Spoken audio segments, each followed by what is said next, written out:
अस्सलाम वालेकुम, मैं हूँ आपकी मेज़बान नादिया खान। आप देख रहे हैं प्रोग्राम कोई देखे ना देखे, नंबरदार तो देखेगा।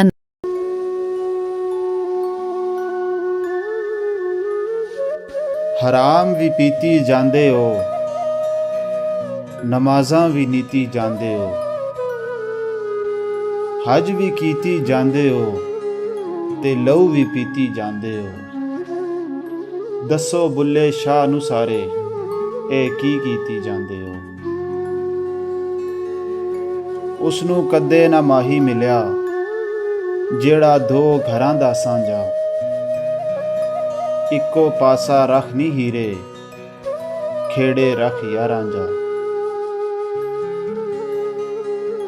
ए इश्क शतरंज दी बाजी नहीं जिन्नू गोटियां मार के जितना है, ना इश्क तवाइफ दा कोठा है जिथे दौलत वार के जितना है। इस पाक शफाफ मुहब्बत नू सुख चैन संवार के जितना है। ए इश्क ता ऐसी बाजी है जिन्नू जिंदगियां हार के जितना है। ਉੱਚੇ महल दे विच बह के घर आखन खंडरां नू, मल मल साबण ज़ाहिर संवारण लगे जाले अंदरां नू। हर वेले तांग दिलबर दी रो रो काग उडारां, फालां पावां कासद भेजां थी गई हाल बीमारां। यार बाजो हुण जीवन कोड़े अंदर दर्द हज़ारां, गुलाम फरीद मैं रोवां इवें जिवें विछड़ी कूंज कतारां।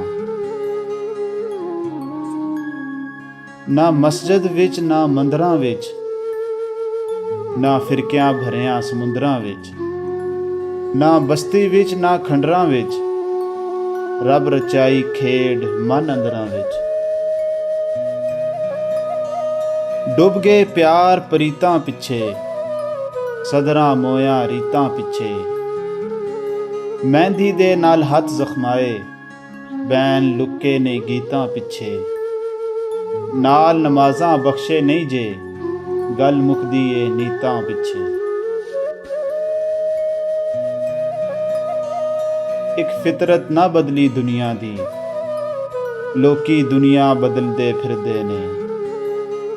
रब खेड रचाई अकलां दी, लोकी शक्लां बदलदे फिरदे ने। जन्नत वड़सां ना दोज़ख वड़सां, बस यार दे कोल फरीद खड़सां। जे यार फरीद हथ फड़ गिद्दा, ना इत्थे अड़सां ना ओथे अड़सां। आ कावां तैनू चूरियां पावां, कदी साडे भी बह बनेरे। दे पैगाम कोई सजना वाला, वे मैं शगन मनावा तेरे। आके बैठ बनेरे साडे, शायद आ जान सज्जन मेरे। अड्डियां चुक चुक यार फरीदा, राह तक्का मैं शाम से। इज़्ज़तदार खुशहाल नंबरदार मुस्तहकम पाकिस्तान।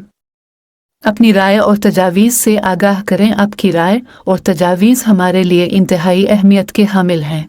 नंबरदार इत्तेहाद जिंदाबाद, पाकिस्तान पाइंदाबाद। अल्लाह हाफिज़।